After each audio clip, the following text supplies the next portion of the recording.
contre, des fois, le salarié qui est dans la rat race, il a tellement pas de choses à penser parce qu'il est juste dans sa routine, tu sais, métro, boulot, dodo, etc. Et après le boulot, il a du temps libre, que finalement, des fois, ces gens-là sont beaucoup plus heureux que nous, entrepreneurs, qui avons tous les challenges et toutes les to-do list à gérer et les responsabilités qui vont avec. Si t'es bien payé et t'as tes vacances, congés payés et tout, et que t'arrives à avoir un confort, à pouvoir dépenser pour te faire plaisir sans trop te restreindre. c'est fait pour les fous en fait. Je sais même pas pourquoi je fais ça en fait maintenant.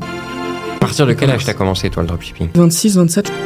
Je voyais mes boss travailler très tard, pas avoir trop leurs enfants parce qu'ils étaient déjà couchés quand ils arrivaient chez eux.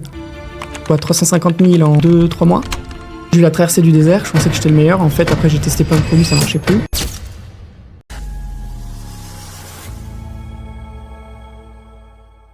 Bonjour à tous et bienvenue pour un nouvel épisode de Grandir par l'entrepreneuriat. Aujourd'hui, on reprend un podcast, partage avec des invités. Et aujourd'hui, j'ai la chance d'avoir Fred. Fred, un plaisir de t'avoir avec moi. Merci beaucoup de m'avoir invité. C'est magnifique ici. C'est la première fois que je fais un podcast en visuel, en YouTube. Donc, je suis très content. C'est un petit challenge aussi. Ouais, et puis c'est magnifique, quoi. J'adore ton studio. Parce que pour info, je vais donner l'info quand même. Fred fait un podcast aussi sur le e-commerce. Donc, évidemment, on est sur le sujet du e-commerce. Mais il le fait en audio. Donc pour lui, c'est un vrai challenge de le faire en vidéo. Et moi, je suis très content de te faire cet exercice, comme tu disais. Mais tu verras, c'est à la cool. L'idée, c'est vraiment, on échange, on se partage des choses. Le but, c'est évidemment, plus on est naturel, plus on est nous, plus on va réellement apporter de la valeur aux personnes. Et finalement, moi, c'est ça que je souhaite avec Grandir par l'entrepreneuriat, c'est de leur montrer qu'on a tous des parcours différents. Certains ont des grosses réussites, d'autres ont des gros échecs. Moi, le premier, j'ai eu les deux. Mais chaque parcours est différent et humainement, on est tous différents. Et la question, c'est comment est-ce qu'on grandit, on compose un peu avec tout ça, tu vois, pour avoir et la balance dans la vie pro-perso et en même temps faire ce qu'on aime ou des fois, même pas. On est plus sur des projets par argent, finalement, par besoin. Et puis après, c'est les choses qui se développent et nos évolutions, etc. Donc, évidemment, je vais te poser la question, c'est toi, quel est ton parcours dans les grandes lignes ? N'hésite pas à aller sur ce qui te semble important de partager peut-être aux auditeurs. Et puis après, moi, j'irai évidemment creuser ici et là sur certains points. Grandir par l'entrepreneuriat, c'est un bon titre parce que moi, j'ai grandi directement entrepreneur à peu près, quoi, en fait. J'ai fait des deals de cartes de Pokémon, de billes. Excellent. En primaire. En primaire déjà ? Ouais, les gens, ils avaient déjà des cartes offertes à Noël, etc. Moi, j'avais rien d'offert, donc je devais les trouver, les prendre. Au final, j'avais les meilleures collections à la fin. Donc, c'était déjà mes petites entreprises, quoi, de cool. troc. Donc, du coup, cartes Pokémon, ça a duré combien de temps, ça, les cartes Pokémon ? T'as fait ça pendant combien de temps ? Primaire, hein, donc au moins 2-3 ans. Après, il y avait les cartes Digimon, Yu-Gi-Oh! Ah oui, c'est vrai, je me souviens. Les billes, les calots, il fallait les gagner, il fallait être bon, il fallait bien viser, etc. C'était trop bien. Moi, j'ai adoré la primaire. La primaire, j'ai adoré. Ensuite, au collège, lycée, je commençais déjà à vendre des trucs, à travailler, à faire des petits boulots. Donc, ouais, c'est de l'entrepreneuriat. Quoi d'autre ? Et ensuite, ça a été beaucoup dropshipping. Donc, dropshipping. À partir de quel âge t'as commencé, toi, le dropshipping ? Donc, je sais plus quel âge j'avais, parce que j'ai du mal avec les dates, mais ça devait faire 6 ans, un truc comme ça. Donc, j'avais 25, 26, 27, je sais plus trop. Ok. Donc là, ça t'a permis vraiment de mettre un pied dans l'entrepreneuriat en mode vrai argent. Et avant ça, il y avait des expériences qui t'ont vraiment, on va dire, impacté en termes de, même toi, de réussite personnelle. Je ne parle pas nécessairement argent, mais tu vois, vraiment réussite personnelle, choses qui t'ont impacté. Ou à l'inverse, tu as vraiment ressenti ce gap à partir du e-commerce ? Réussite personnelle, qu'est-ce que tu veux dire ? J'ai eu des diplômes, des masters. Ok, master quoi t'as fait ? Ingénieur et commerce, donc double diplôme. Ok. Mais double diplôme, c'est-à-dire que tu suivais 2 cursus en même temps ? Ouais, la dernière année, c'est comme si tu faisais 6 ans de... En fait, la dernière année, tu fais beaucoup plus d'études pendant les soirs. Okay. Donc, tu as vraiment des semaines chargées où, en fait, tu vas en école de commerce le soir, alors que tu faisais déjà Ingé la 5e année. Ok. Donc ça, je n'ai pas vu ça comme des réussites incroyables. Oui, mais tu as été un charbonneur quand même, donc finalement, tu as beaucoup travaillé. Ouais. Et donc, je travaillais. Après, j'ai fait stage de fin d'études, CDD, VIE, etc. en finance de marché avec les brokers, les traders, etc. en salle de marché. Donc là, j'étais quand même fier de moi, mais c'était énormément de boulot. Je me souviens que tu m'en avais parlé, ça. Et cette expérience, justement, en broker, trader, en salle de marché, qu'est-ce que tu faisais, globalement ? Donc, j'étais l'assistant d'un desk. Ouais. Donc, quand tu es assistant, tu fais tout ce qu'ils n'ont pas envie de faire. Ouais. T'es le petit jeune, c'est la finance, c'est un peu comme dans le Loup de Wall Street, ou si vous avez vu le film de Kerviel. Ouais. Je sais plus comment il s'appelle, le film de Kerviel. Comment il s'appelle ? Bon, vous me pourrez mettre en commentaire, j'ai oublié. Mais en tout cas, vous voyez, il y a un stagiaire et lui, vraiment, il fait plein de taf. Quoi, parce qu'en fait, tu t'occupes, t'es assistant d'un desk de, par exemple, 6, 7, 8 personnes et tout le monde te donne un peu de travail. Dès qu'ils en ont marre, qu'ils ont trop de travail, ils te donnent. Ça va être quoi, en gros, l'administratif, rentrer tel ordre auprès de l'administration ou j'en sais rien, des trucs comme ça, non? Tout, plein de trucs, je sais pas comment te dire. Mais et après, petit à petit, ils te donnent des petits clients. Donc, c'est vraiment le taf où tu as deux téléphones. Tu dois acheter, vendre en même temps. Tu as un chat, tu as plein de clients. C'est vraiment très, très stressant. C'est vraiment à l'image du Loup de Wall Street, quoi. Ouais, c'est comme ça, à peu près. En moins hardcore, quand même, parce que maintenant, il y a des lois et tout. Mais c'est à peu près ça. Donc, ça, c'était stressant. Je voyais mes boss travailler très tard, pas voir trop leurs enfants, parce qu'ils étaient déjà couchés quand ils arrivaient chez eux. Le matin, ils arrivaient à 7h30, 8h, tu as déjà un meeting. Et après, ils charbonnaient, ils faisaient beaucoup de cash, etc. Beaucoup de cash. Mais j'ai un pote en dropshipping qui faisait autant de cash à la limite, qui était beaucoup plus jeune. Il faisait des 5-10 000 10K day, comme on dit, tous les jours, pendant longtemps. Et moi, je faisais, mais c'est incroyable. Je voyais ces petits posts sur Facebook. Et là, du coup, j'ai dit, ils allaient me prendre en sales junior. Donc, c'est vendeur junior en salle de marché. C'est très, très bien, à Genève. Et là, j'ai dit, non, mais je vais faire du dropshipping. Mon boss, il comprenait pas. Il disait, mais qu'est-ce que tu racontes? Tous les jours, il me rappelait parce qu'il était jamais là. Reviens. Il était jamais là. Il était genre à Londres, parfois Paris, parfois Francfort. Il faut croire qu'il avait apprécié aussi ton expérience parce que sinon, il te rappellerait pas finalement. Il avait viré le sales senior pour prendre le sales junior. Parce que tu as un gap de salaire de peut-être 100 000, 200 000, j'en sais rien. Ah oui, donc c'était intéressant pour lui. Ouais, mais j'aurais été 10 fois moins bon, quoi. Mais bon, c'est leur choix, tu vois. Enfin, ils font des cuts, ils font leur strat et tout. Et moi, je me suis dit, je vais pas être bon. Et si t'es pas bon en finance, t'as un fixe qui est bien, ça va. Mais t'as surtout un bonus qui est magnifique. À fin d'année ou... Ouais, tous les février, t'as un bonus magnifique en finance si t'es fort. Donc, il y a des mecs qui prenaient 1 million de bonus, 500 000, 300 000, etc. Mais moi, je me suis dit, je vais pas être bon, je comprends rien ce que je fais. Tu vois, c'était des maths, c'était des options, des produits dérivés, etc. Tu comprends presque rien. Les CFD, j'en passe, ouais. C'était impossible à comprendre. Du coup, je me suis dit, OK, j'aurai mon fixe, mais si tu fais pas des bons bonus, au bout d'un moment, ils te virent. Parce que, tu sers à rien dans la boîte, tu prends un desk, tu coûtes quoi la boîte. Et je me suis dit, dropshipping, je vais tenter. Et j'ai quitté mon taf alors que j'avais fait 0 € en drop. Donc voilà. Mais attends, tu as dit dans les grandes lignes, donc pas dans les grandes lignes. Non, mais c'est intéressant, au contraire. Moi, okay. J'adore quand tu donnes des détails. Justement, je te creuse, tu vois, sur des sujets parce que c'est intéressant. J'ai fait du drop pendant 4 ans. Si on repart dans les grandes lignes, après on pourra résumer dedans. Sûr. 4 ans de drop. C'était dur, très très dur. 1 ou 2 ans vraiment dur où je faisais pas d'argent. Puis après, ça a bien marché. Et maintenant, j'ai une agence qui fait des créatives, donc vidéo, photo, tout ce qui est audiovisuel, tout ce qui est pub, Meta Ads surtout, pour les e-commerce, les marques qui ont besoin, même les SaaS, tous ceux qui font du Meta Ads, TikTok Ads, Pinterest Ads, Amazon Ads, tous ceux qui ont besoin de vidéo, photo. Je suis leur serviteur. Et j'aime beaucoup ça, c'est top, quoi. Ça marche très bien. Mais moi, ça m'étonne parce que tu es vraiment un acharné au travail sur cette partie-là et je le vois, tu vois, parce que forcément, tu partages aussi en partie les clients. Et puis même à l'époque où on s'était rencontrés, je voyais un peu les coulisses parce que tu m'en parlais beaucoup plus. Là, dernièrement, on se voit beaucoup moins, mais parce que chacun a un peu son chemin de vie. Mais moi, j'ai été étonné de ton acharnement sur cette partie-là. Alors qu'on sait, en termes de business et de marge, c'est pas là où tu marges le plus et où tu fais le plus d'argent. Mais en fait, je crois que tu adores ça finalement. Et alors après, c'est à toi de me le dire, mais j'ai vu cette, comment on va dire ça, abnégation, tu vois, au travail et donner le résultat voulu, en fait, au client, tu vois. Comment tu rebondis par rapport à ça? C'est un travail qui est un peu sous-payé, j'ai envie de dire. En fait, c'est pas que c'est sous-payé, mais c'est quand on a mes compétences, on pourrait faire un business tout seul, une marque tout seul, ou en fait, travailler pour soi. Et du coup, tu as ton business, tu le scales. Là, tu sers des clients un par un. Donc, tu prends des petits chèques un par un, mais du coup, c'est pas forcément scalable, etc. C'est pas ce qu'il y a de plus intéressant, surtout avec les compétences que j'ai. Je pourrais faire... là, avec une agence, je peux pas faire 1 million.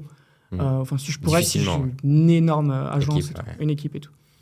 Alors que tout seul, je pourrais faire 1 million avec un autre business. Donc, là-dessus, je suis un peu frustré. Mais en même temps, non, la marge est bien, parce qu'en fait, le client, il t'envoie un chèque, tu as beaucoup moins de stress, tu fais ce dont il a besoin, une vidéo ou des photos. Et puis, ça se passe assez bien. Après, maintenant, j'ai beaucoup de volume. Ça commence à être fatigant. Quand tu as 10 clients différents par mois, tout le monde veut être livré sous 2 semaines. Évidemment. Tout s'entrecoupe. Tu dois gérer, organiser plusieurs shoots à la fois, mais chacun a son produit qui est différent en e-com. faut connaître, il faut que tout soit parfait. Comme je veux vraiment que... De toute façon, j'ai que des 5 étoiles sur Trustpilot, etc. Tout le monde est vraiment très content, mais c'est super dur. C'est super dur. Et je veux pas baisser la qualité, donc je veux pas forcément déléguer. Du coup, ce que je fais, c'est que je prospecte pas et je monte les prix. Ouais, c'est bien. Je prospecte pas depuis 1 an, mais j'ai tout le temps des demandes. C'est cool. Donc aujourd'hui, j'ai 2 nouveaux clients. Hier, peut-être 1. Tous les jours, presque, j'en ai 1. Alors qu'on n'est même pas encore le 1er septembre, tu vois. C'est même pas la rentrée. Ouais. Le Q4, ça a commencé le 1er octobre.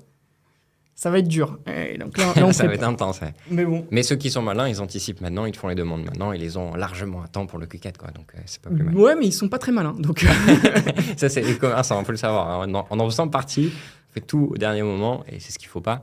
Mais ouais, là, c'est vraiment intéressant. Et donc là, du coup, ce que je ressors, c'est vraiment ta notion de fournir toujours de la qualité, t'efforcer de rester dans la qualité et finalement, vu que tu as une limite de production, de temps et d'énergie et de moyens, alors pas de moyens financiers, mais de moyens d'équipe, du coup, tu vas aller vraiment sur une augmentation des prix.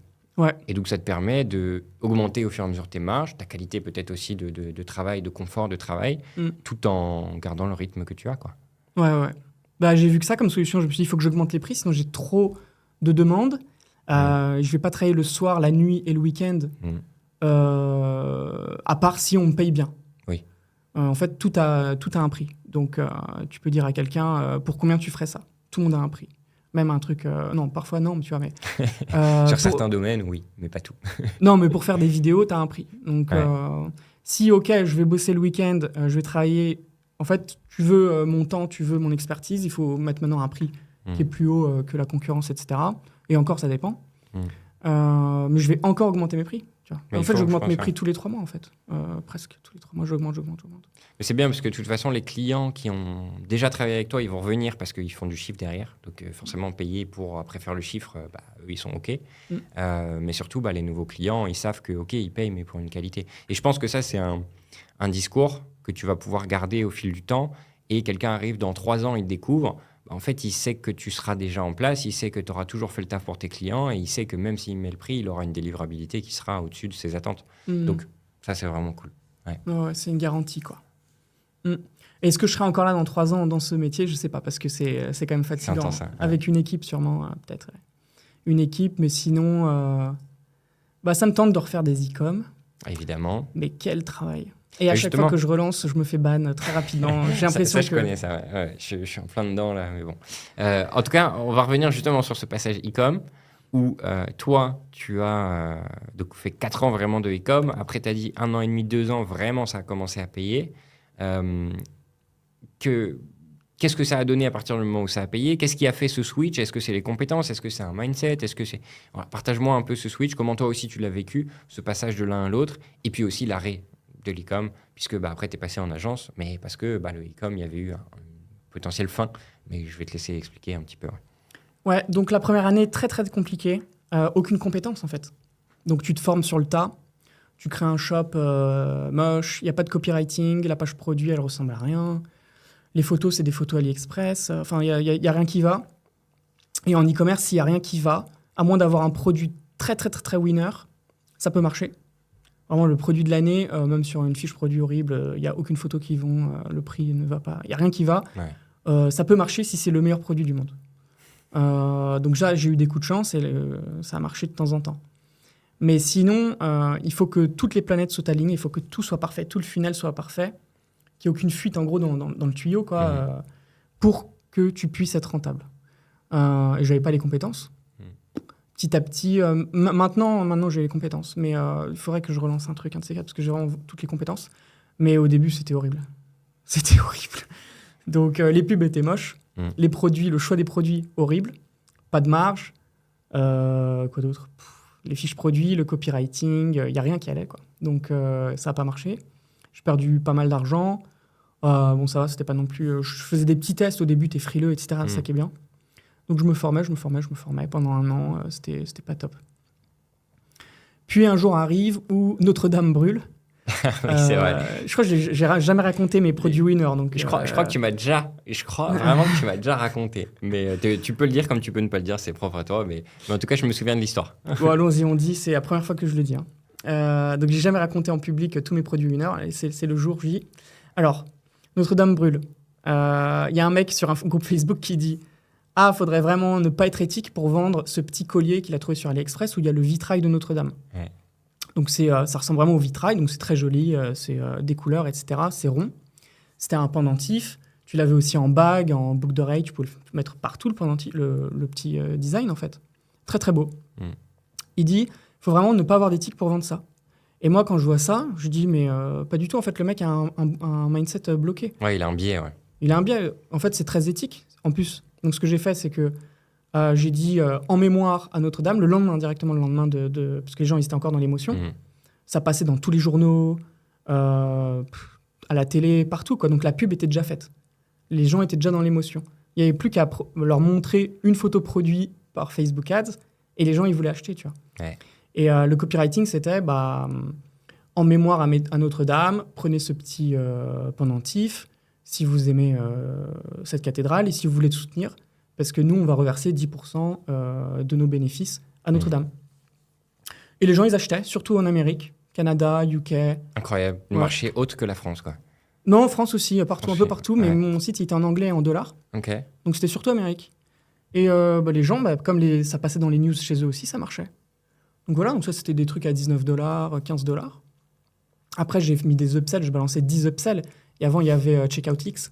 Ah oui. Donc ça, je mettais 10 upsells. Donc soit ils passaient tout, soit ils achetaient, parfois ils craquaient. Il y avait vraiment plein de produits en relation. Tueur. Et donc là-dessus, on a fait quoi, 350 000 en 2-3 mois. Mais en vrai, c'était surtout les premiers 50 000 qui étaient vraiment bénéfices. C'était les 2 premières semaines. Ok. Et après, je grattais, je laissais les pubs tourner, mais c'est juste pour avoir des emails, quoi. C'était pas très... Il n'y avait plus trop de bénéfices au niveau du ROS et tout. Et puis j'étais nul en ads. Voilà, quoi. C'était encore les débuts de l'ads, quoi, pour toi, à ce moment-là. Ouais.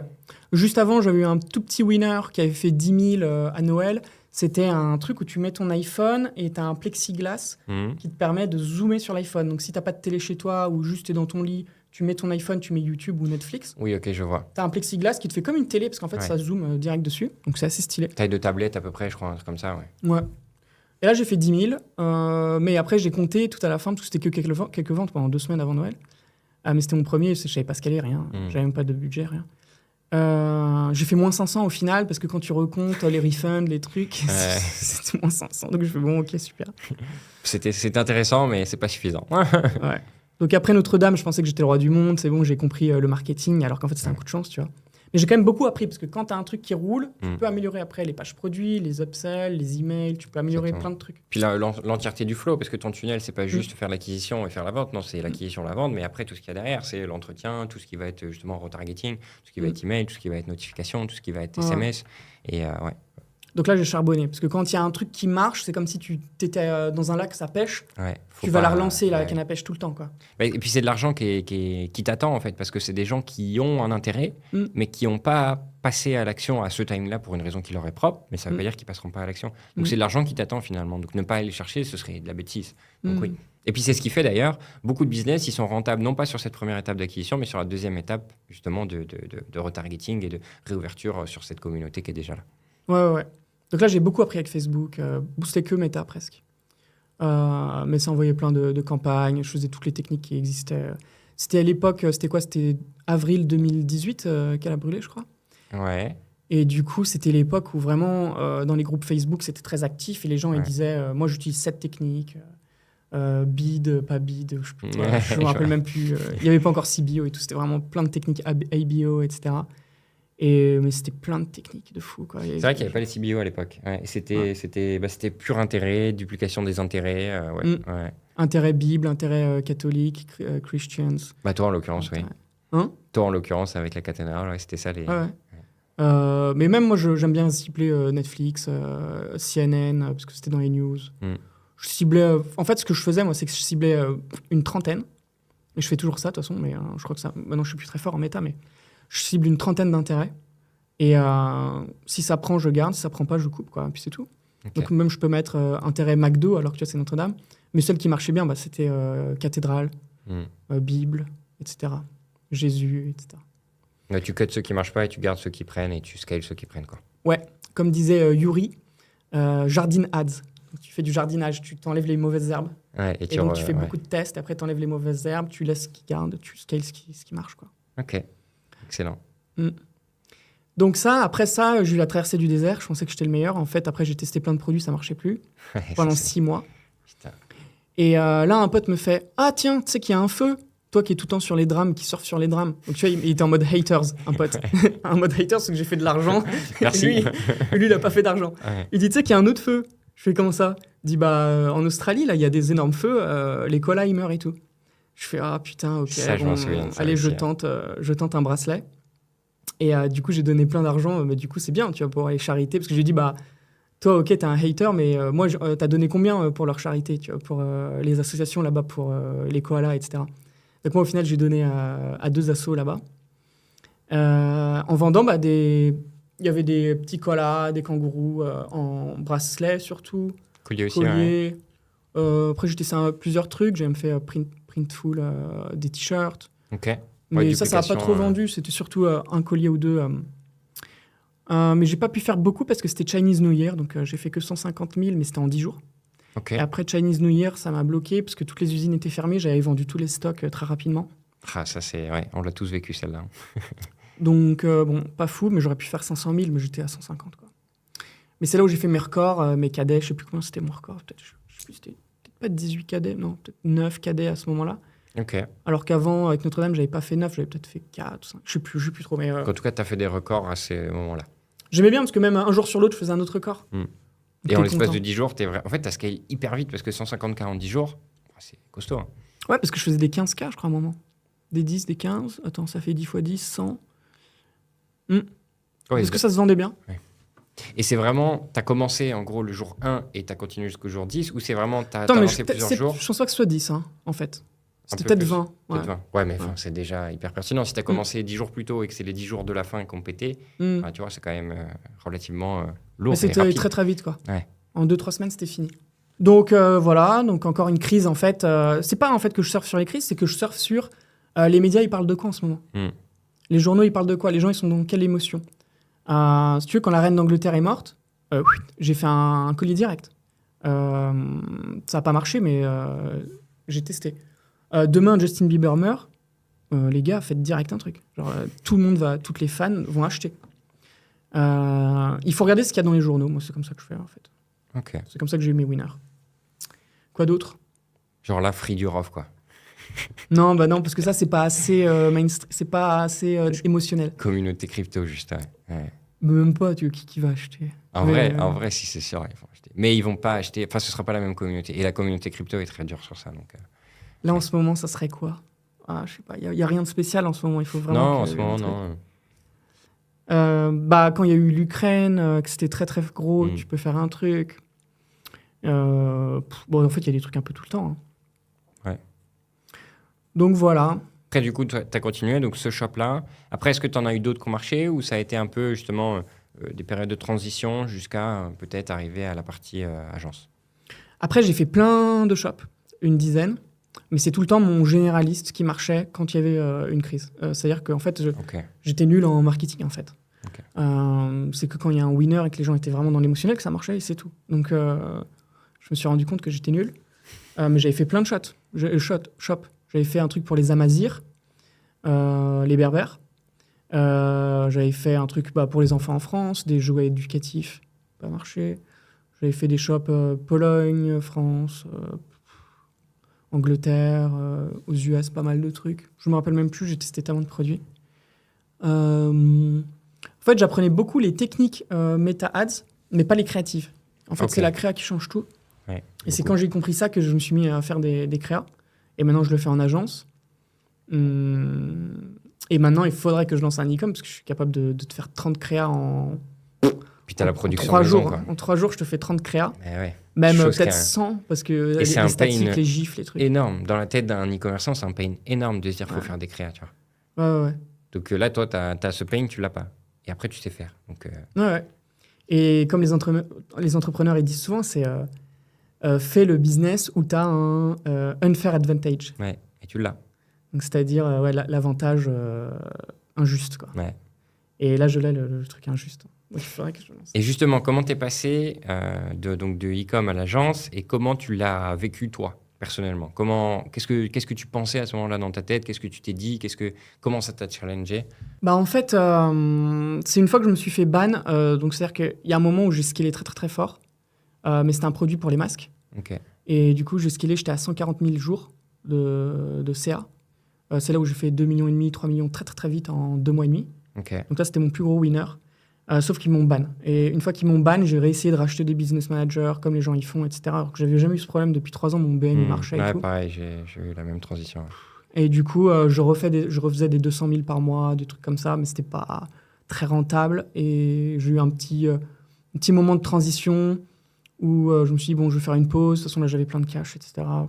Et là, ma copine, elle me dit, oh, j'ai envie de faire des vidéos. Regarde les influenceuses, ce qu'elles font. Et il y a des influenceurs, des blogueurs et tout, qui faisaient des vidéos super modernes qu'il n'y avait pas trop avant. Parce que dès que les iPhones sont arrivés, CapCut, etc., les gens, ils faisaient des trucs super stylés, les influenceurs, ils étaient forts, tu vois, parce que c'est leur métier. Et surtout pour des trucs modernes, des transitions, où tu tournes l'iPhone, et boum, ça transitionne, etc.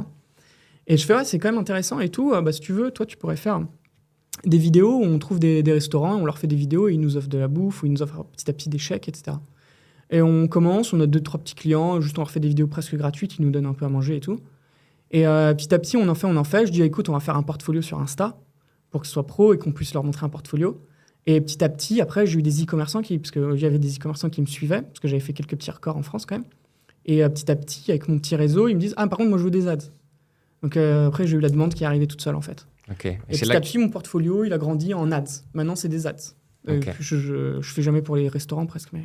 faudrait qu'ils soient en capacité de payer autant que te payent les e-commerçants. Mais bon, c'est moins ouais, fréquent. et puis ils n'ont pas de média buyer. Moi, je veux pas te faire média buying. Ouais, c'est vrai. Il faudrait faire un truc 360 pour un resto, parce qu'en général, si un client n'a pas de média buyer, je le fais pas. J'ai pas envie. Parce que si tu te fais ban, t'as truc. Oui, et puis t'as les problématiques qui vont avec, et t'as la responsabilité de ces problématiques-là quand t'es média buyer. Je comprends. Là, je préfère délivrer en fait c'est un produit digital en soi, mais que je dois faire physiquement. En fait, c'est pas super bien en fait. C'est compliqué à faire. Mais... c'est différent. Et donc, ok, création donc du coup de l'agence avec ta copine. Ouais.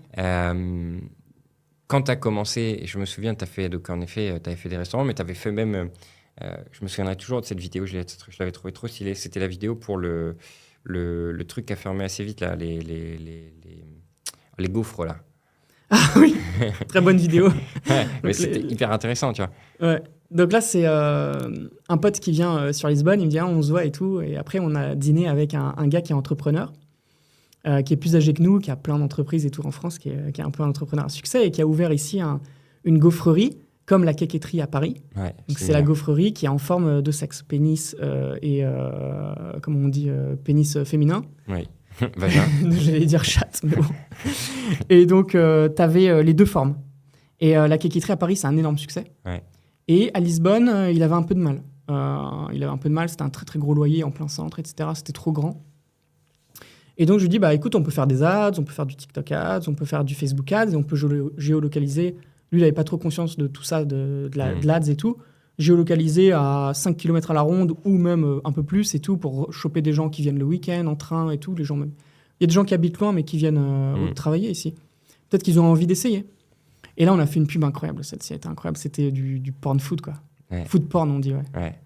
Incroyable, ouais. Trop, trop bien. Donc, vous pouvez la voir dans mon portfolio. C'est sur Instagram, Viral Vertical. Il va falloir scroller un peu parce que c'était il y a 2 ans. Donc, il y a plein de vidéos, donc il faut la trouver. C'était l'époque où on s'est rencontrés, je me souviens. Et non, franchement, j'avais kiffé quand tu l'avais sorti. J'avais trouvé ça hyper stylé. Je me suis dit, putain, c'est vrai qu'il est chaud quand même, Fred. Tu vois, c'est con, hein, mais des fois, il y a des éléments qui te font avoir cet impact. Ouais. Et maintenant, il n'y a plus sujet, parce que je connais tout ce que tu fais et tout, mais quand tu découvres quelqu'un et que tu vois la qualité de ce qu'il a en capacité de faire, tu te dis, OK, là, c'est un bon. Je me souviens que ça a été un déclic. Il y a un client italien qui nous avait pris pas mal de vidéos, et lui, c'était un e-commerçant, et il connaissait plein d'autres e-commerçants. Il était un peu coach aussi, consultant. Du coup, parfois, il nous prenait des vidéos. Et il m'a dit, c'est quand j'ai vu cette vidéo, là, food porn, que je me suis dit, ça va, ils sont solides. Ouais. Et après, ils ont testé avec nous. Et on leur a fait des trucs solides, on fait que des trucs solides, de toute façon. Et ouais, cette vidéo, elle est incroyable. Qu'est-ce que je voulais rajouter Sur le passage peut-être à l'agence, comment t'as vécu, toi, justement, cette transition comment ça t'a challengé Très dur, parce que moi, je n'étais pas du tout vidéaste. Donc, j'étais ingénieur, puis sales, puis dropshipper. Ouais. Donc, je ne savais pas faire de vidéo, je ne savais même pas faire de photos. J'étais même pas trop... si, j'étais tout le temps sur les réseaux. Mais maintenant, je suis beaucoup plus sur les réseaux. Je passe, je sais pas combien d'heures par jour sur les réseaux. Je suis un peu addict, TikTok, Insta, tout. Et j'aime bien faire maintenant des vidéos, même juste pour mes propres stories et tout. J'ai appris, parce qu'on a des freelances qui sont vidéastes, et moi, je suis tout le temps avec eux. Soit c'est eux qui font les vidéos, soit c'est moi quand il y a besoin de faire de l'iPhone. Parce que quand c'est des UGC, il n'y a pas besoin d'un vidéaste, etc. Et j'ai grave appris. Et maintenant, j'aime bien. Donc, j'aime bien faire des vidéos. Même quand je suis en vacances, je fais des vidéos. Ouais, je vois, à chaque fois que tu fais des contenus, ils sont hyper stylés. C'est des stories, hein, mais putain, qu'est-ce qu'elles sont stylées. Ouais, il faut que j'achète dès que l'iPhone 16 il sort, je vais l'acheter parce que c'est quand même, il faut de la techno et tout. Ouais. Mais trop bien. Donc, là, ça fait 3 ans qu'on a l'agence. Et ça a été graduellement. Scaling très, très, très, très, très, très lent. Pas du tout un scaling à la bourrin, à la Dubaï et tout. Très lent. Très dur de trouver des clients au début. Il faut avoir un portfolio et tout. Alors maintenant, j'ai un portfolio où il y a 200 vidéos sur Insta. Je vois pas les autres agences avoir des portfolios où tu mets toutes les vidéos. Parce que normalement, les agences, elles ont 4 vidéos qu'elles montrent. C'est les plus belles. Donc, OK, moi, je vais mettre 4-5 qui sont un peu impactantes. Et après, les 200 autres clients que j'ai livrés, je les mets pas parce qu'elles sont moyennes. Non, tu vois. Donc, moi, elles sont toutes dans le portfolio. Et c'est pour ça aussi que je veux surtout pas décevoir un client. Parce qu'en plus, même pour moi, je vais la mettre dans le portfolio. Je le sais. Donc, j'essaye de faire à chaque fois de mon mieux avec le temps que j'ai. Et j'ai peu de temps. Mais franchement, je me casse la tête. Mais je travaille comme un bourrin, mais je charbonne. Et quel est le plus gros challenge, justement, quand tu dois réaliser dans des timings réduits la presta, quoi? Le challenge, c'est de trouver du temps pour se reposer. Parce qu'il faut avoir de l'énergie, tu vois. Et donc les challenges aussi, c'est le scripting. Parce que les gens, ils pensent que faire une vidéo, OK, ils vont me dire, t'es cher, mais parfois, ils disent, mais moi, j'ai 10 vidéos pour ton prix. Mais les 10 vidéos, c'est rien, quoi. Tu sors le produit, hop, tu fais une espèce de TikTok que le mec n'a même pas réfléchi, quoi. C'est un créateur UGC, il connaît rien à la pub en ligne, il a jamais fait une vente en ligne. Il sait pas à quel point c'est compétitif et à quel point il faut avoir l'attention de la personne. C'est même pas quelqu'un sur Google, tu vois, c'est quelqu'un qui est sur Meta. Il en a rien à faire de ta vie, il en a rien à faire de ton e-com, de ton produit. Il faut réussir à lui vendre. Moi, je sais que c'est impossible. C'est très, très, très, très dur. Il y a 10% de chances que ça marche. Du coup, je mets tout. Je mets tout ce que je peux. Je fais la pub la plus complète possible.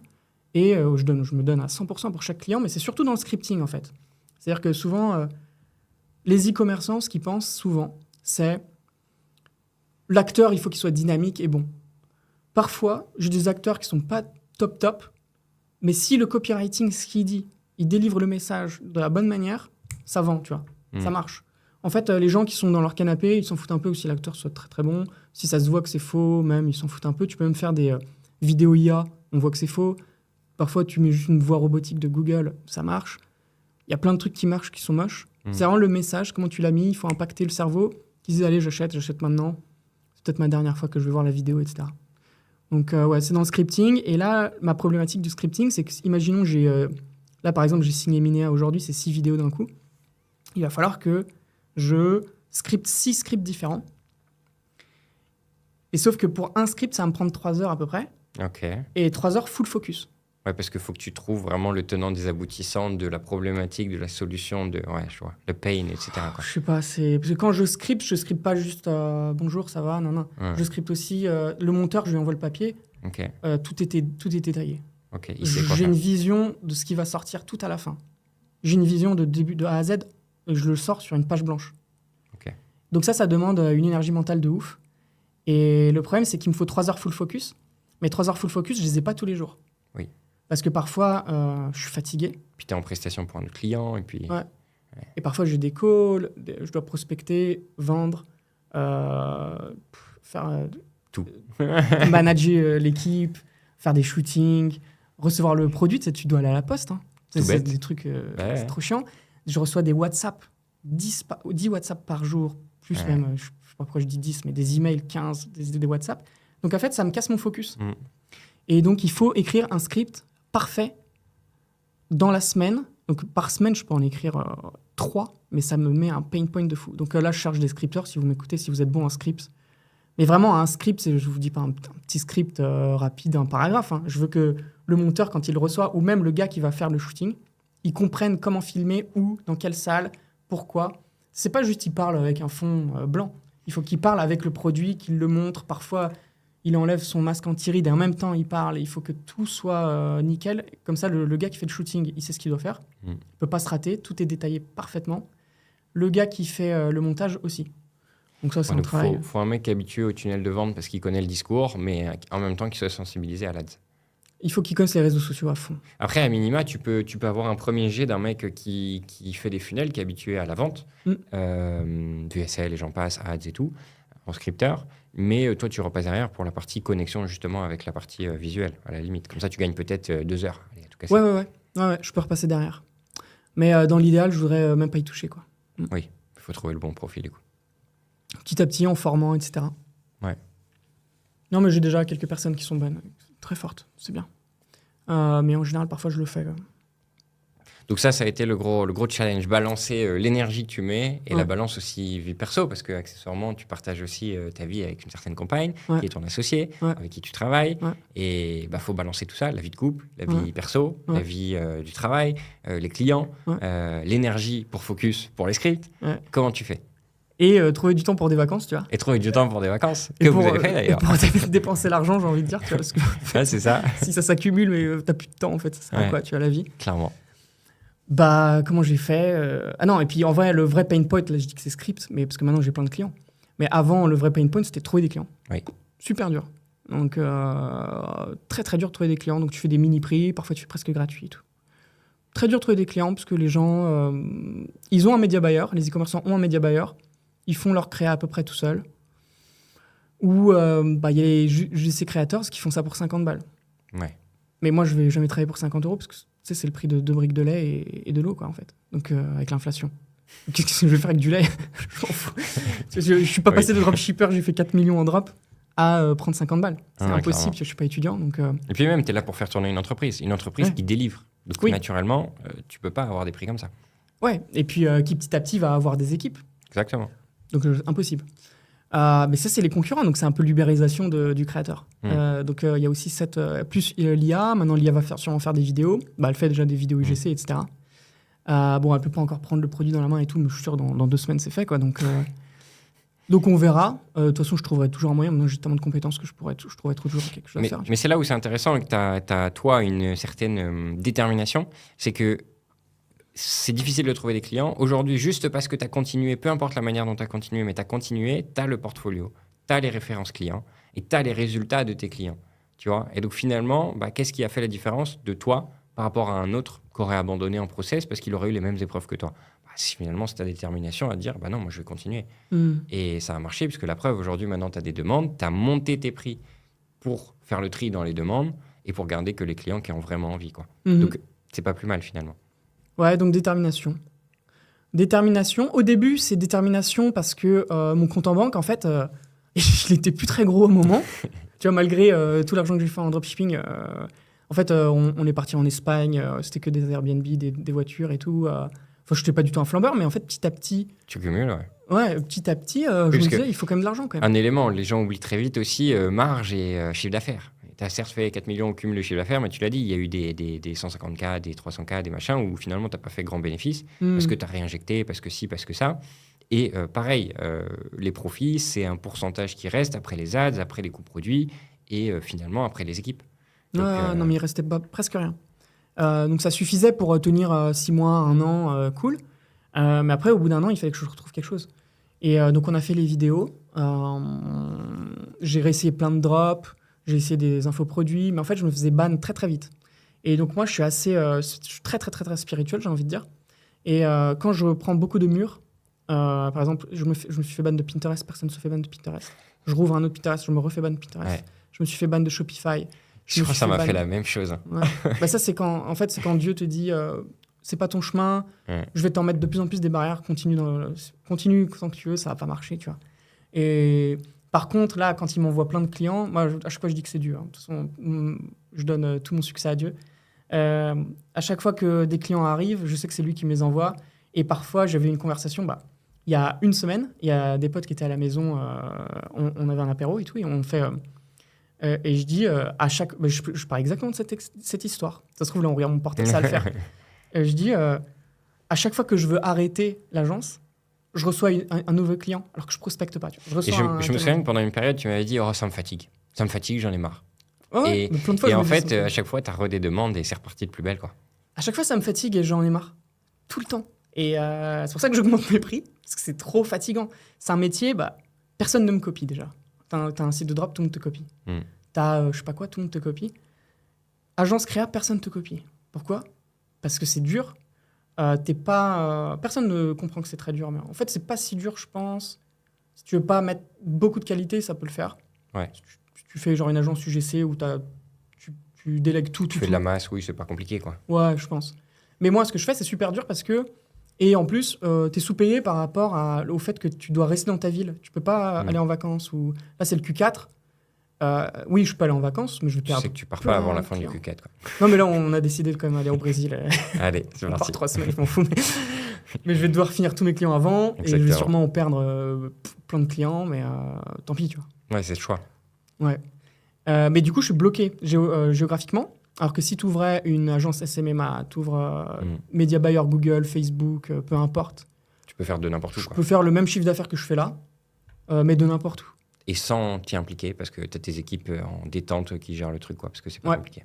C'est pour ça que personne ne me copie, parce qu'en fait, en comparaison à plein d'autres opportunités, c'est pas le meilleur pourquoi business. Prendre celle-ci, en fait? Non, mais c'est vrai, faut être débile. C'est pas le meilleur business, objectivement. Mais finalement, toi, tu as réussi à faire quelque chose qui tourne bien. Donc, c'est vraiment intéressant. Mais donc, là, c'est solide et personne ne me copie. Donc. Je rebondis sur l'aspect où tu as dit spirituel, parce que je me souviens, quand on s'est rencontrés, donc c'était il y a quasi 2 ans, un peu plus de 2 ans maintenant en arrière, c'était pas autant le cas. Et du coup, il y a eu vraiment un shift. Alors moi, je le suis aussi spirituel. Alors, j'ai des croyances. Je n'ai pas de Dieu défini, donc je n'ai pas de religion, mais je suis aussi croyant. Peu importe, selon chacun, c'est différent. Mais donc, du coup, quel a été ce switch, toi, par rapport à ça ? Est-ce que c'est plus une croissance, justement, en développement personnel qui t'a fait comprendre qu'il y a des choses que, de toute façon, tu ne maîtrises pas pour en arriver là ? Ou comment s'est opéré ce switch à ton niveau ?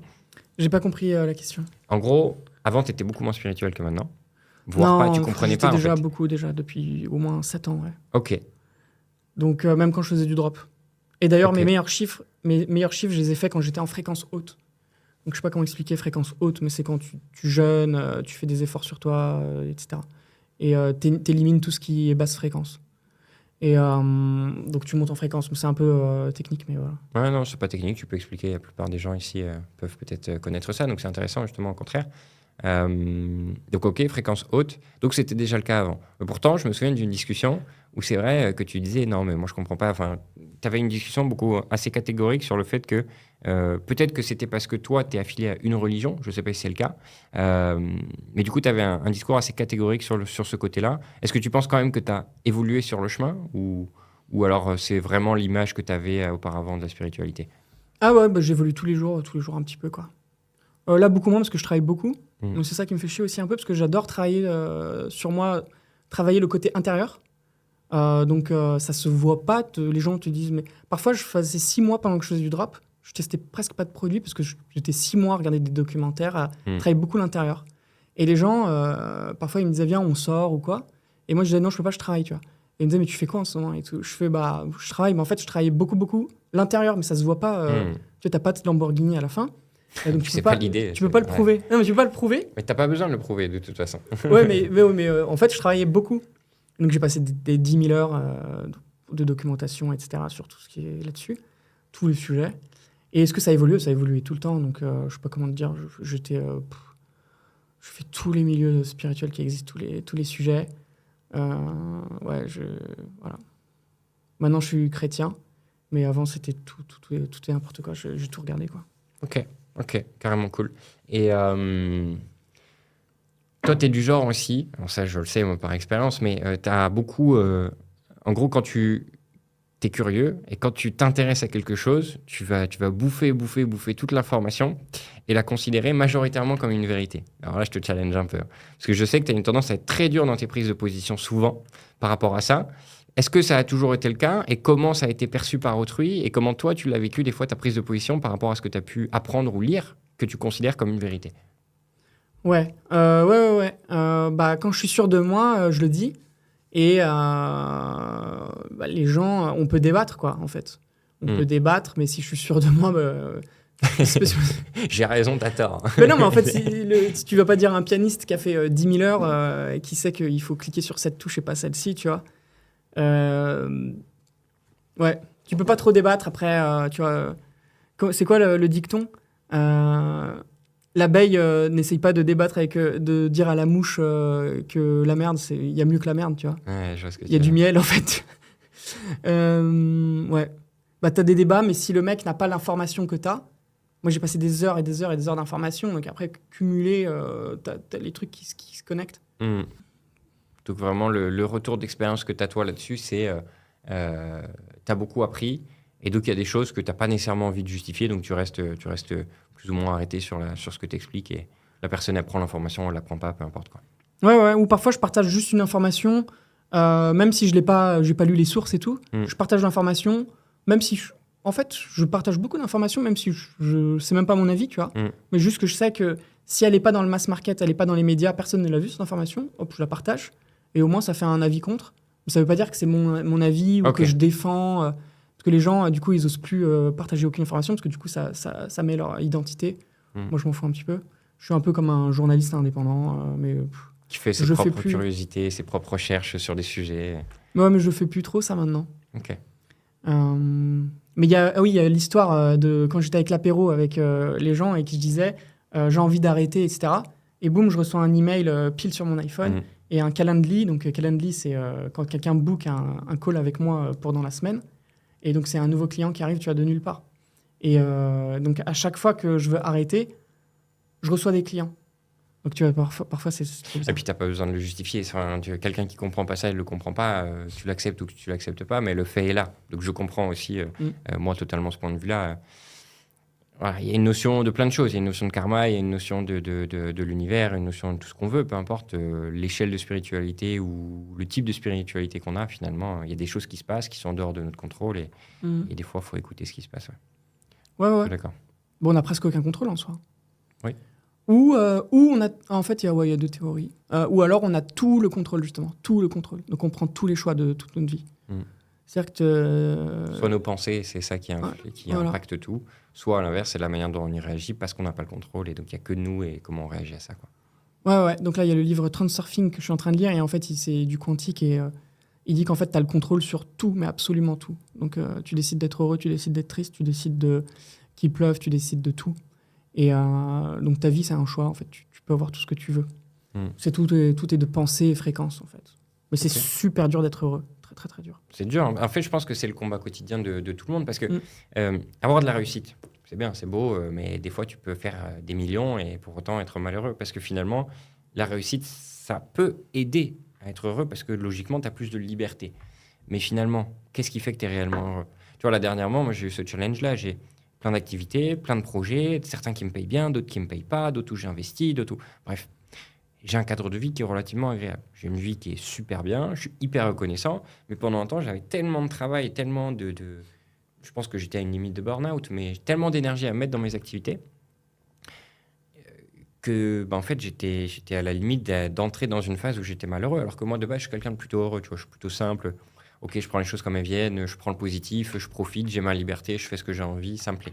Mais là, en fait, j'avais tellement d'obligations. En fait, c'est là où j'ai remarqué que c'est à l'opposé de moi ce qui me rend heureux. J'avais tellement d'obligations et je suis tellement responsable que je m'oblige à délivrer que du coup, en fait, je me mettais une pression de ouf et j'étais pas bien, quoi, finalement. Mais tu t'en rends pas compte tant que tu n'arrives pas à prendre ce léger recul. Et j'ai eu ce scénario-là pour le coup. Et c'est à ce moment-là aussi que j'ai vu que, ok, je dérogeais du côté heureux. Et c'est là que tu te rappelles, ah bah oui, mais en fait, le but, c'est simplement d'être heureux. C'est pas de faire 50 000 trucs, c'est pas de s'engager à 50 000 trucs alors que tu n'es pas en capacité de. C'est pas de rendre le monde juste heureux. Bah non, il faut que toi aussi, tu sois heureux.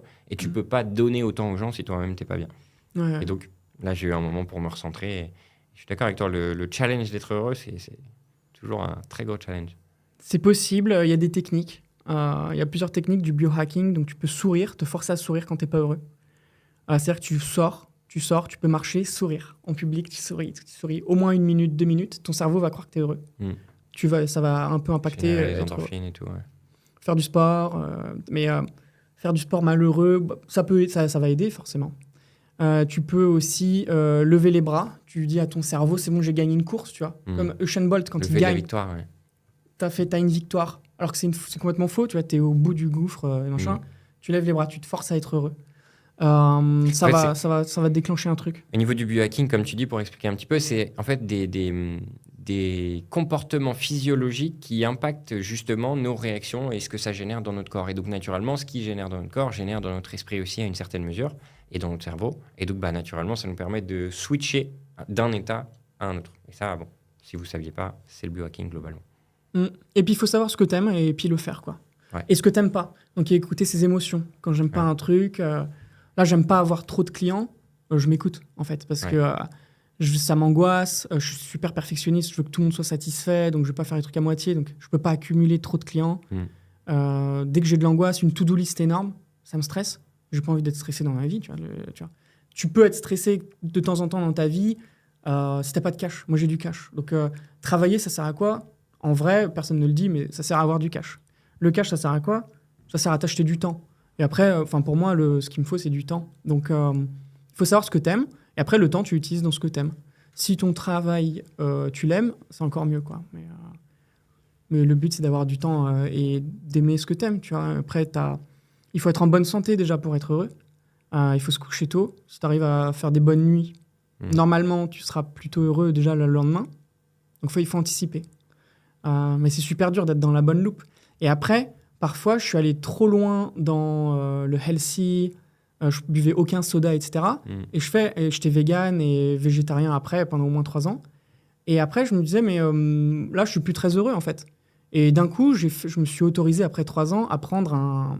C'est comme un Fanta, mais au Portugal, c'est le Sumol, là. Ah, le Sumol. Sumol orange, là. Ouais. J'ai pris ça, j'ai goûté, mes papilles faisaient du sucre et tout. Et là, je fais, tu vois, en fait, parfois, tu vas trop loin et t'es pas heureux. Donc, il faut connaître. Il faut l'entre-deux, ouais. Un peu entre deux. Peut-être faire 80-20. 80 healthy, 20% des trucs un peu dégueulasses, des glaces, des sodas. Et, ou tu vois, même alcool. Non, alcool, quand même, il faut pas le faire, mais pourquoi pas de temps en temps, etc. Il faut savoir ce que tu veux et c'est le seul moyen d'être heureux, mais que travailler, c'est impossible.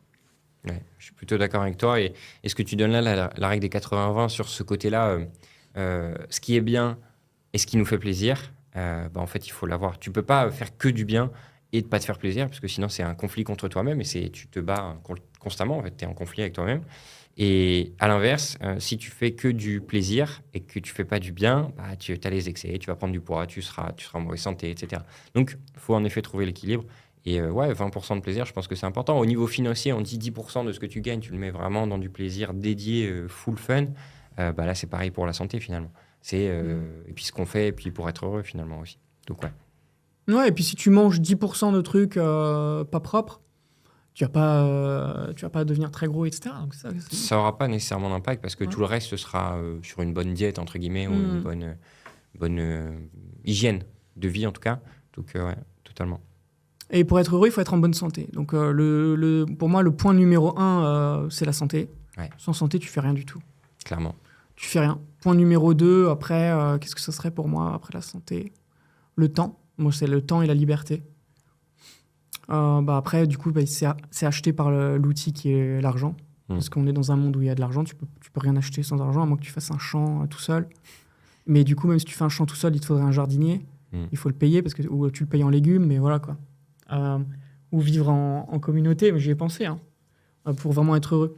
Là, j'ai posté une story aujourd'hui où le mec, c'est une vidéo, il est dans un hamac, c'est un hippie, il se filme en selfie et il chante « Hey, hey, hey, hey, hey ».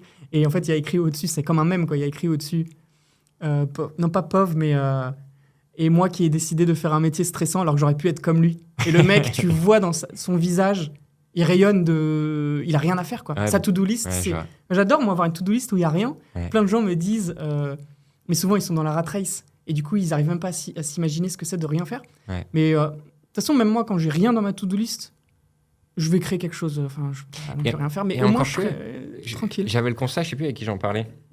Et j'avais justement la discussion un peu à l'opposé avec, je crois que c'était avec madame. que tu connais aussi, l'INSEE.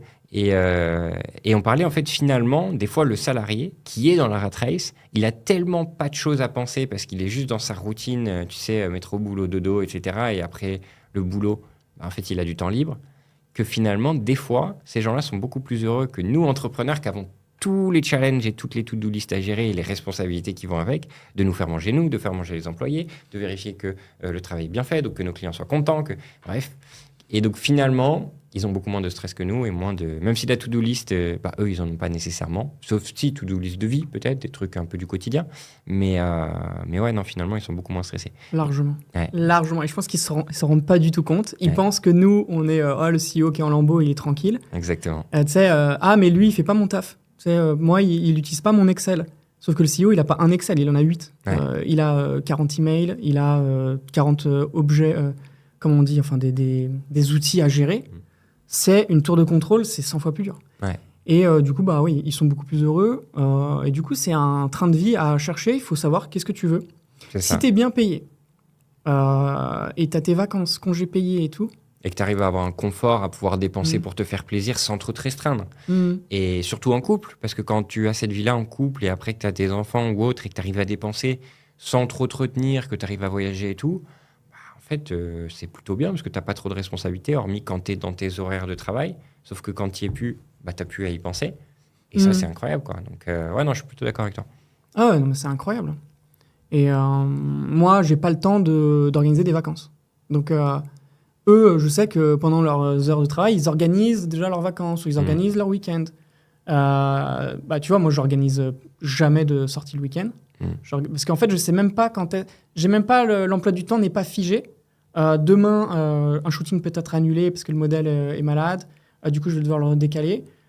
Souvent, en fait, l'emploi du temps bouge énormément et je dois être tout le temps flexible pour tout le monde. Et le modèle, il va me dire, moi, je suis dispo qu'à 18h, tu vois, ou je suis dispo samedi, dimanche. Je fais des shootings samedi, dimanche. Je peux rien organiser à l'avance parce qu'en fait, je donne tout pour mes clients. Et donc, les vacances et tout, c'est super dur d'organiser. Je n'ai même pas le temps. Donc, ouais. Et ça, c'est bien parce que là, on vient aussi décomplexer et déconcevoir ces idées reçues, tu vois, par rapport à l'entrepreneuriat et le fait du chef d'entreprise que c'est tout beau, tout rose. Non, c'est tout l'inverse. Et donc, retenez, chers amis, que c'est pas que tout beau, tout rose, l'entrepreneuriat. Et que si vous êtes dans ces étapes-là, rassurez-vous, vous n'êtes pas tout seul. On a tous vécu et on les vit tous les jours, ces épreuves qui font que on est challengé et puis que finalement, on ne sait pas trop de quoi est fait demain et on s'efforce de faire au mieux. Et moi, ma vision aussi, à l'heure d'aujourd'hui, je reparlais encore avec l'INSEE lors du dernier podcast, c'est que comme on ne sait pas trop à quelle sauce on va se faire manger au fur et à mesure de notre activité, de ce qu'on fait, eh bien, l'idée, c'est aussi de pouvoir investir au maximum pour se sécuriser. Bon, là, c'est une étape qui est beaucoup plus compliquée et complexe. Nous, en tant qu'en plus, expatriés, c'est encore plus dur parce qu'en France, tu as quand même le levier bancaire qu'on a difficilement déjà en tant que chef d'entreprise, mais qu'on a encore plus difficilement quand on est expatrié. Donc ouais, non, c'est des challenges aussi tous les jours où finalement, ce que tu dois investir pour te sécuriser dans de l'immobilier et autres, c'est ton cash. Et des fois, tu n'as pas toujours envie de cramer ton cash parce que c'est ce qui te sécurise aussi. Donc, c'est un tout finalement. Tu n'as même pas de retraite, tu n'as rien. Hein. Ouais. C'est à nous de faire. Souvent, les entrepreneurs, ils se font huer, mais c'est eux qui créent la valeur. Hein. Et puis qui prennent les risques, finalement. Ils prennent tous les risques. Et c'est super dur. Qu'est-ce que c'est dur. Personne ne le dit, mais qu'est-ce que c'est dur, my God. Ouais. Mais après, une fois que si tu arrives à structurer un truc, que tu as les bons associés, que tu arrives à avoir des équipes qui travaillent bien et tout, et que tu arrives à avoir du cash flow, là, il y a un moment où tu peux te libérer du temps. Et en général, tu crées une deuxième entreprise. Donc, de toute façon, tu te libères jamais vraiment beaucoup de temps. En fait, c'est ça, finalement. C'est un peu des fous, quoi. C'est l'appât du gain d'entrepreneur. Moi, je serais vraiment rentré pile dans cet exemple. Quand à l'époque, le drop, ça tournait bien, que justement, le côté e-com, il s'était structuré, j'ai mes équipes qui travaillaient. C'est encore le cas aujourd'hui, mais aujourd'hui, on n'a quasi plus de marge, voire on fait de la perte pendant toute la période entre Q4. En gros, Q4, ça tourne. Hors Q4, on fait de la perte jusqu'au Q4. Bref. Et donc, du coup, c'est plus la même pression. Mais pendant un temps, c'était ça. C'était une entreprise qui était là, qui tournait bien et qui m'a permis de me décaler vers un autre business où j'ai fait pareil. J'ai fait tourner, ça tournait bien. J'ai redécalé vers un autre. Sauf que quand, d'un coup, en même temps, sur tous les business, tout se passe mal, là, tu bégayes. Là, c'est compliqué. Mais c'est aussi le problème. Savoir quand est-ce qu'on s'arrête. Mais on sait qu'avec le temps. Il n'y a qu'en faisant l'expérience qu'on sait ok, c'est pas moi, ok, c'est moi. Et comme tu disais tout à l'heure, la balance, elle se fait de cette façon-là. Mais très dur, c'est pas fait pour tout le monde. Je pense que c'est fait pour les fous, en fait. Où, Je sais même pas pourquoi je fais ça en fait maintenant. Pourquoi tu fais ça aujourd'hui? Pourquoi tu continues? Voilà, l'entrepreneuriat tel que tu le fais aujourd'hui, qu'est-ce qui te galvanise ou à l'inverse, qu'est-ce qui te fait te dire que peut-être un jour il faudra que tu arrêtes ou que tu switches? Il faudrait qu'un employeur me paye sacrément bien pour que j'aille le voir, quoi. Parce qu'en fait, je pourrais pas donner mon emploi du temps à quelqu'un. Ou peut-être une autre activité, on va dire, parce que pas nécessairement arrêter l'entrepreneuriat, j'entends, en tant que tel, mais plutôt une autre activité ou qu'est-ce qui pourrait te faire aller ailleurs parce que tu t'y sentirais peut-être mieux. Ouais, une opportunité où qui soit beaucoup plus facile, j'y vais, quoi. En fait, je cherche la facilité, hein, c'est un peu... c'est le jeu de l'entrepreneur, c'est de trouver le moyen le plus facile de faire de l'argent, parce que l'objectif, c'est ça. Donc, dès que je trouve une opportunité où je peux faire beaucoup plus de cash beaucoup plus rapidement, facilement, sans trop de travail, j'y vais. Hein. Il y en a plein, mais j'y suis pas allé. Mais parce qu'après, oui, ça demande beaucoup de travail, il y a des challenges et tu dois te mettre dedans à fond pendant au moins 6 mois, 1 an pour que ça marche. Donc, il faut que tu arrives à prendre de la hauteur d'abord sur l'entreprise où tu en es pour ensuite aller te concentrer ailleurs, en gros. Donc, tu as un gap d'entre-deux, finalement. Ouais, et puis celle-ci, j'ai pas envie de l'abandonner, tu vois.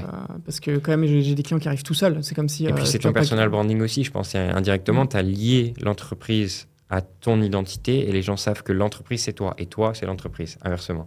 Ouais. Tu capitalises, en fait. Ouais, donc si je crée un business, je voudrais que ça reste au moins dans cet univers. Je vais pas créer un business direct sur la spiritualité, même si je suis une brute. Je vais rester dans cet univers, comme ça au moins, si je crée un truc, c'est un peu un Lego qui s'accroche.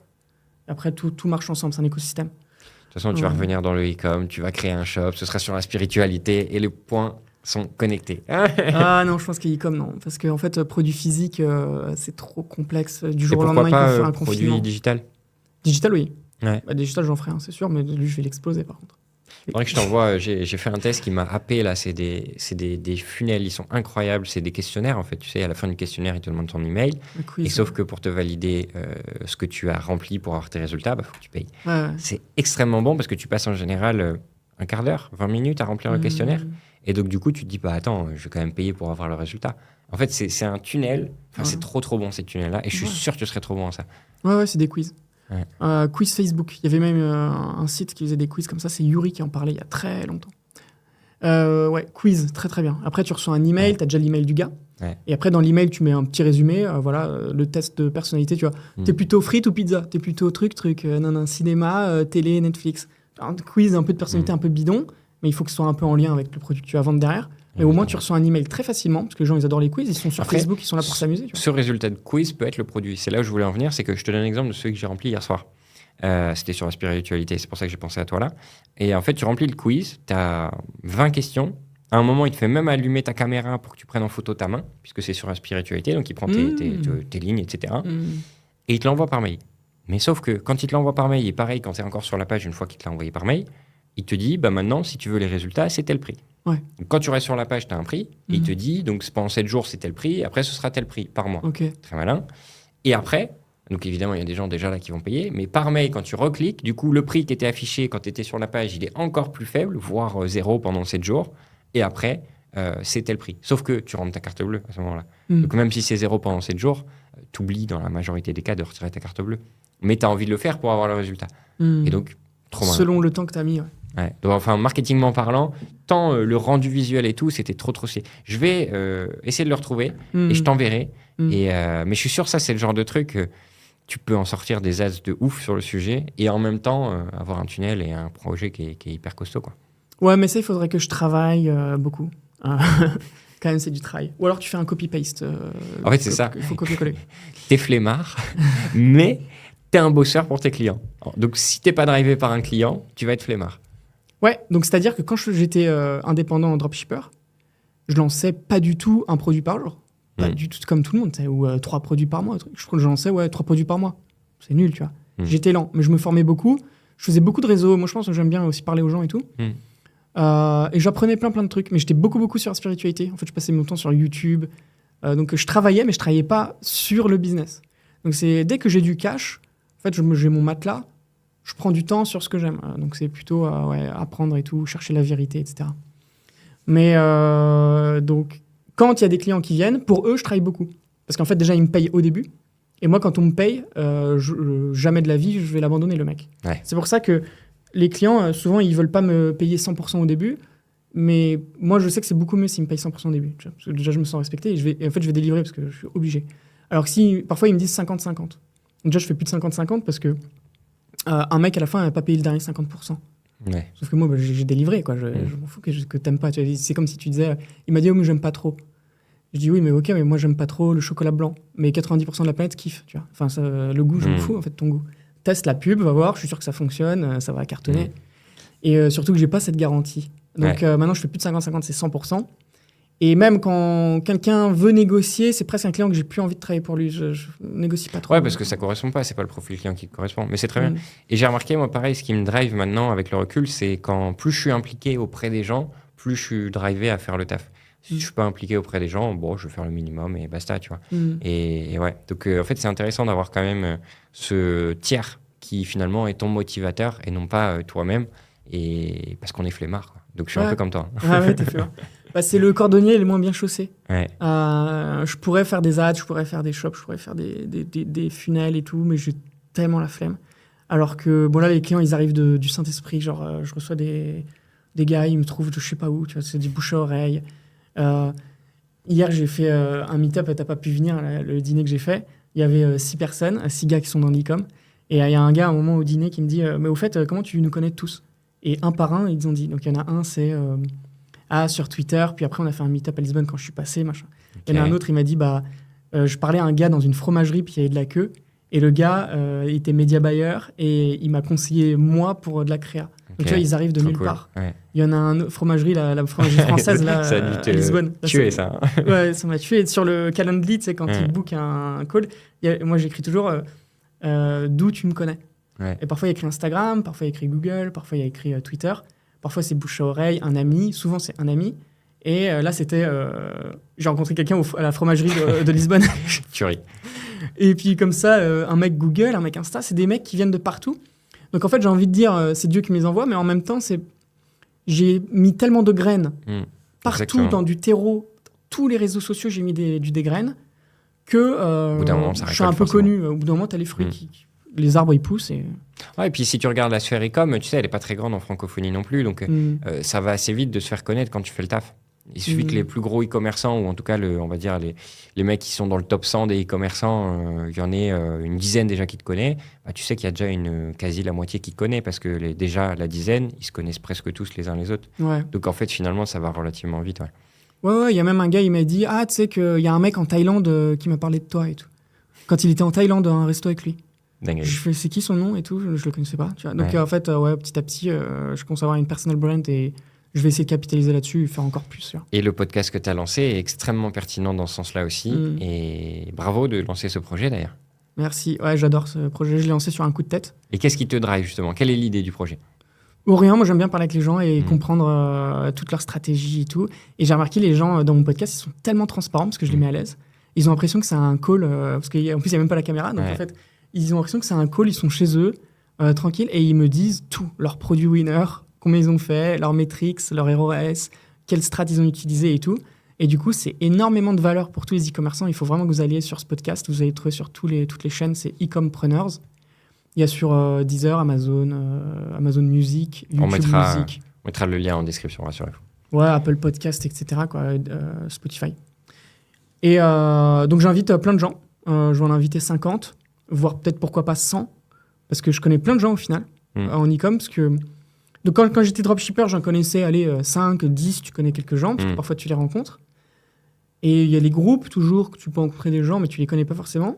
Et quand tu as une agence, les gens, ils viennent tout seuls, ils te contactent, et après, ils te donnent, quand ils signent avec toi, ou même sans te signer, ils te donnent leurs produits, leur site internet, leur stratégie, leurs meilleurs ads qui ont bien marché.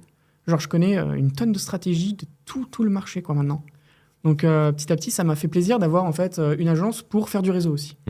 Donc, c'était une bonne étape dans ma carrière. Je pense que si je capitalise là-dessus, dans le futur, je pourrais devenir presque une référence, pas écrire un livre et tout, mais tu vois... Non, et puis même, de toute façon, tu sais, un podcast, c'est apporter de la valeur aux gens. Et je pense que toi, l'intention est la même. Tu as envie de partager aux gens un peu tout ça pour que chacun puisse apprendre et devenir meilleur. Nous, c'est ce qu'on fait ici avec Grandir par l'entrepreneuriat.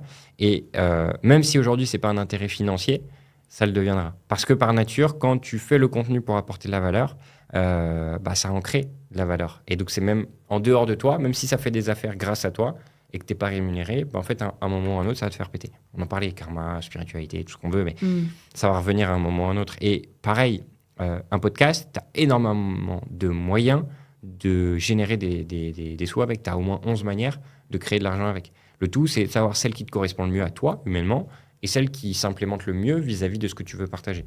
Après, voilà, tout est relatif, mais il y a énormément de moyens de financer ça. Tu vois, moi, aujourd'hui, pareil, je gagne rien avec ce podcast. Peut-être que dans, je sais pas, un an, je choisirais de faire en sorte que ce que j'ai financé, j'aimerais bien me faire rembourser. Donc, je vais intégrer un élément publicitaire ou un élément partenariat ou un produit ou j'en sais rien pour revenir sur mon investissement. Mais dans tous les cas, je sais que je veux pas nécessairement vendre un truc à tout prix aux gens. Je veux que ce soit quelque chose qui soit là et qui tourne de lui-même sans que ce soit nécessairement les gens qui nous écoutent qui achètent ça, quoi. Ouais, moi, c'est pareil. J'ai aucune idée de comment je vais le puber ou comment je vais gagner de l'argent avec. Mais peu importe. Hein. En fait, ça me fait plaisir de parler déjà aux gens. Et je passais déjà beaucoup de temps à parler à mon réseau. À chaque fois, j'avais des calls. Qu'est-ce que tu fais en ce moment en e-com et tout. Et je leur posais les mêmes questions que je vais poser maintenant. Donc, en fait, j'entretiens mon réseau avec ça. Donc, moi, ça me fait grave plaisir. Les gens, ils sont trop contents de passer dans le podcast. Tout le monde est trop content. À chaque fois, ils me disent oui. J'ai jamais vu un truc aussi simple à vendre. Alors, si vous n'avez pas de podcast, faites un podcast. C'est trop simple à vendre. Non, c'est vrai. Les gens, ils disent toujours oui. Ouais. Toujours. Tout le monde m'a dit oui. J'ai eu peut-être 5 non sur 60 demandes. Et puis, c'est de la présence en ligne. Donc, peu importe quelle personne tu vas interviewer, sauf s'il veut être discret et que personne ne le connaisse. Et voilà. Ils savent que c'est bien pour leur personal branding aussi, pour leur image, pour tout ce qu'on veut. Donc, c'est toujours relativement bien accueilli. Ouais, ils adorent. Donc, ça, c'est trop cool. Et puis, je sais pas comment je vais le monétiser. Mais un de ces quatre, on va faire un truc, peut-être un business, même pas, je n'ai pas besoin. Enfin, déjà, ça m'apporte de la visibilité pour l'agence, pour avoir plus de clients, même si j'en veux pas, tu vois. Mais d'ailleurs, j'ai eu avec ça peut-être un client déjà. Donc, comme j'ai pas besoin de beaucoup de volume, de toute façon, ça fait vite de l'argent. Un client, ça me donne un chèque. Donc, ouais, c'est pas mal. Sachant que toi, en plus, le fait que tu le fasses en audio, t'as pas de coût inhérent à la création du contenu, quoi. Non, donc, j'ai payé un software. Ouais, c'est tout. Un micro. Voilà. Que j'avais déjà, mais ouais, c'est très peu cher. Ah non, ça c'est bien. Alors que là, pour faire du vidéo, le coût, c'est le montage, énorme. Les edits, les reels, wow, laisse tomber. Mais bon, il faut ce qu'il faut et c'est pour le plaisir de le partager, donc on est content. ouais, mais c'est magnifique, ouais. C'est bien, après la qualité, les gens ils aiment aussi quand il y a de la qualité, donc tu auras plus de fruits que moi sûrement aussi. On verra où ça nous mène, mais en tout cas, plaisir de partager tout ça et un plaisir de t'avoir accueilli en tout cas aujourd'hui, Fred. Très content de voir ce podcast aussi évoluer, de voir aussi que l'agence continue, parce que j'ai vu il y a 2 ans, bientôt 2 ans et demi qu'on se connaît, et non, mais même bientôt 3 ans en vrai. Je crois que ça fait bientôt 3 ans. Et j'ai vu l'évolution aussi entre les débuts et maintenant, et je suis super content que tu tournes, que tu sois blindé de clients et que tu sois plein en augmentant tes prix, parce que c'était ça aussi l'important, c'est quand même que tu puisses en vivre et que tu puisses en vivre bien, même si tu n'as pas l'occasion de dépenser. Il y aura des moments où tu vas trouver l'occasion de dépenser, la preuve avec le Brésil, et que ça continue comme ça, et moi je te souhaite le meilleur. Merci beaucoup. Et tu sais comment on s'est rencontrés, tu te rappelles ou pas? C'était grâce à Mehdi, qui m'avait invité. Je bossais, alors je te remets l'anecdote, je bossais chez Meta, parce que je voulais avoir les papiers au Portugal pour avoir la fiscalité ici rapidement, mais j'aime pas l'administratif, donc je me suis fait recruter là-bas. C'était Téléperformance, donc dans le groupe Meta, donc Facebook. Et Mehdi, qui était un de mes collègues là-bas, il me dit « Ah ouais, tiens, j'ai une soirée entrepreneur et tout, viens, tu vas voir, ça va être sympa. » Ok. Et c'est là où on s'est rencontrés. Et on s'est rencontrés, et c'est en fait, quand j'y repense, que tu m'as dit comment tu as créé l'agence. En fait, c'est parti de ma copine qui faisait des vidéos, mais après, encore plus, c'est quand Mehdi m'a dit moi, j'ai plein de clients chez Meta qui veulent des ads. Ouais. Et lui, il m'a dit « Je pensais créer un service vidéo. » Je dis, attends, c'est exactement ce que je suis en train de faire et de commencer à développer. Donc, tu peux m'envoyer ces clients. Et au final, il m'a envoyé 0 client, mais j'ai pas lâché. Parce qu'en fait, quand je commence un truc, j'ai envie de le finir. Ouais. Et, mais ça, c'est si vous regardez le test 16personnalités.com, moi, je suis dans la personnalité où, en fait, c'est un finisher.